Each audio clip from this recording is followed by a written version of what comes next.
What a year. Now, I don't want to speak too soon because realistically, in the grand scheme of things, I haven't been playing this game that long. But why does this feel like it was one of the most polarizing years for D2? I mean, think about it this way. We came off of the Witch Queen release, which was more positive than any major DLC I've seen, and went straight into some of the worst PvP changes and hollow seasons that I think the game has ever experienced. Regardless, it goes without argument that this has been one of the most hectic years in D2's history, and I kind of just want to talk about it and talk about my experiences with it. And I'm also doing this unscripted. I've kind of got notes over here. So if this feels weird and wonky, you can blame me in the comments. Let's talk about it.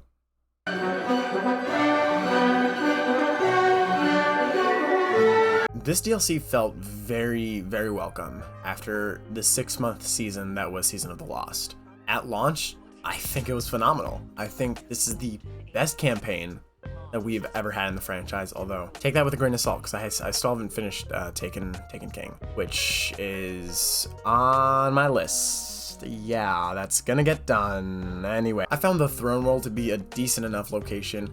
It did feel a little reminiscent of the Dreaming City with the whole deep sight mechanic of revealing hidden things. It did feel like I was just kind of popping a boneless tincture of Queen's Foil. Is that what it's called? Tincture of Queen's Foil? Hold up.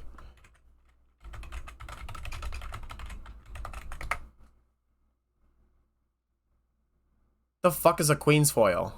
Aesthetically, the throne world was pretty cool, I think. I mean, at the end of the day, I think Europa is still my favorite. Like, Image 1, Image 2, Image 3. Like, this shit looks so good. And of course, we can't talk about Witch Queen without talking about the Vow of the Disciple launch, which was catastrophic at best and cataclysmic at worst. See what I did there? That's the weapon. It's the weapon that comes from the raid. Either way, I think Vow is a decently fun raid. Haven't done it much, but you know, here we are. Hey, it's cool. I like it in doses. And if we're talking about the Witch Queen, we have to talk about what released alongside it, which was...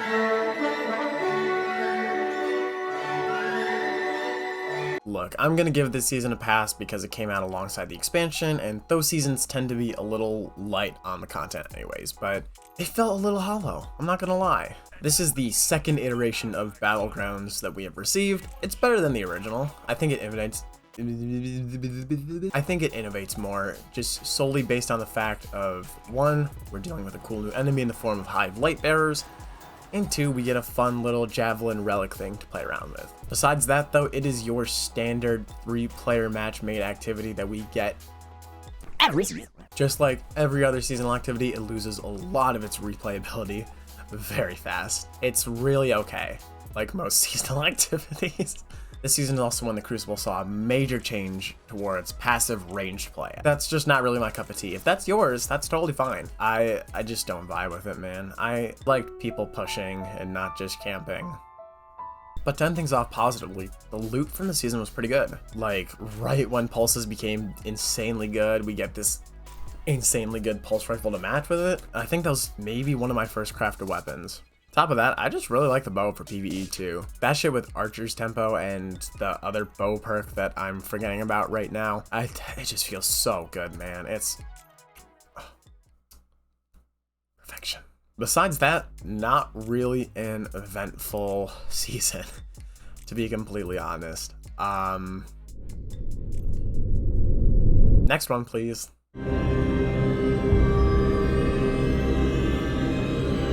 Season of the reused asset. This was the season with a really compelling story, but just a terrible gameplay loop. If I'm being honest, I don't mind the public event that much. It feels fresh, and it's in a cool environment. The problem is when you have to do 3 whole public events to get 1 single engram focused. And while I really like Sever, I wish we got more than 3.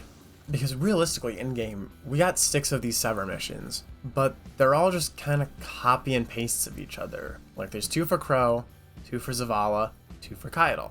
It's basically the same thing with a different outcome every time. You go in the first week, you fight the Nightmare, Crow doesn't beat it. You go in, replay the same mission again, essentially, Crow beats the Nightmare that time. There's a cool progression of them overcoming their fears and, you know, whatever happened in their past. but the gameplay experience shouldn't suffer for it. I found it so boring going in and just doing the same mission week after week. The last mission of the season was great, but at that point, it's kind of too late to save it for me. On top of all that, this is when we got the airborne effectiveness system in PvP. Movement has always been a huge part of D2, and punishing someone for getting good at that, something that's really hard to accomplish in my opinion, I don't know, it feels like a spit in the face, but that's just me. The main loot focus for the season was definitely on the menagerie weapons. Beloved and Austringer are two of the most beloved PvP weapons from times past, so being able to play with them again is pretty cool.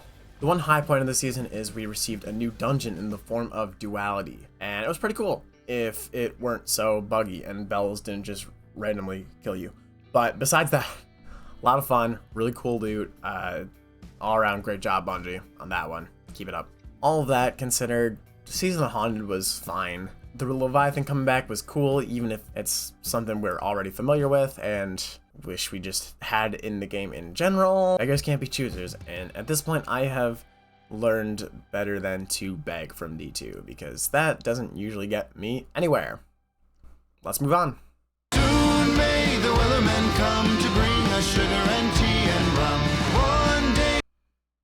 This season is so fucking boring, man. Catch Crash is probably actually the best seasonal activity we've gotten all year. And I know I just said that about Nightmare Containment. Catch Crash is fast-paced, it's fun, it's in a cool environment. I don't mind it, but it's paralleled with Expedition, which is dog shit. On top of that, we received weekly story missions in the form of pirate hideouts, which are just lost sectors. Literally just lost sectors. They are reskinned lost sectors, and ones that aren't in the game anymore. If you want to remove content to make things load faster and to save space that the game is going to take up, actually remove it, actually stand by that, and don't make us pay for it again. That just feels so scummy to me. I also personally think that this is the weakest seasonal story we've had all year. It really just felt like this huge build-up with all these weekly artifacts, all these pieces of darkness that belong to Nezarec, and it didn't really feel like it went anywhere. It didn't really feel like it amounted to anything.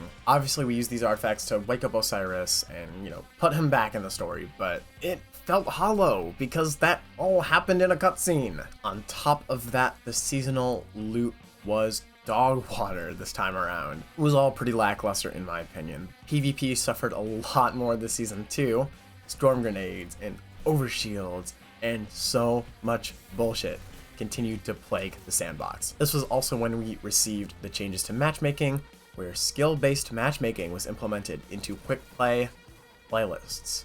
And I've just got one question about that, Bungie. Why? I understand the desire to have noobs not get curb stomped every single game, but it's a casual playlist. I don't get it, man.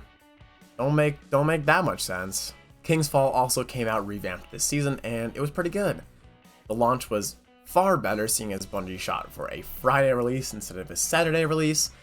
And I never did King's Fall in D1, but I had a ton of fun doing it in D2. So, Season of Plunder, not that good, not that great, not really gonna miss it. So let's go to the last one. Let's talk about the good one.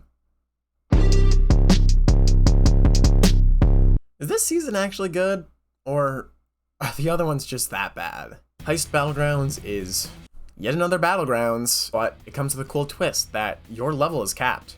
You are always going to be 5 levels under all the enemies, no matter what you go in with. Players have been asking for a contest mode type thing like this for so long, and seeing it implemented now is pretty great. I'm a huge fan of this. It feels difficult. It doesn't feel like just go in, put on whatever, and be invincible. On top of that, we got a new exotic mission in the form of Operation Seraph's Shield, which was pretty cool if it wasn't like all reused assets.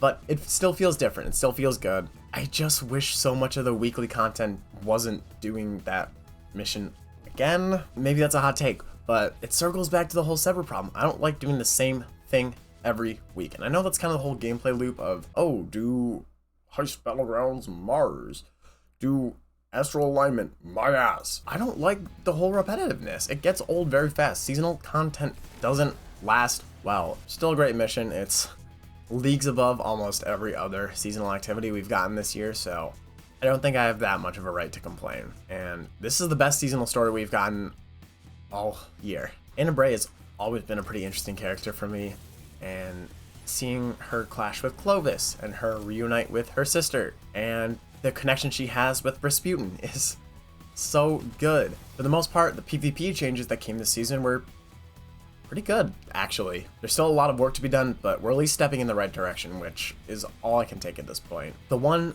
thing I'm not too fond of is comp. In my opinion, the comp rework was actually hilarious. It felt like Bungie spent how long hyping up this whole rework that they had, that it was going to completely rejuvenate the comp playlist, and then it was just like the exact same thing it was, but like there was also Rift in there.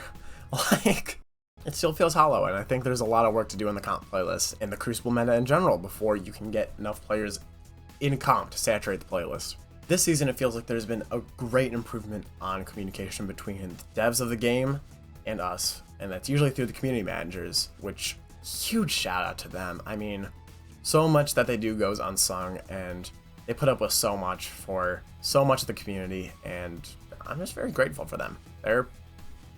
Keep killing it, guys. You're doing great. But again, all around, great season. Amazing final mission for the season. It's the perfect thing to build hype for Lightfall, which is exactly what I think this franchise needs. So let's move on to some closing thoughts. What are my hopes for Lightfall?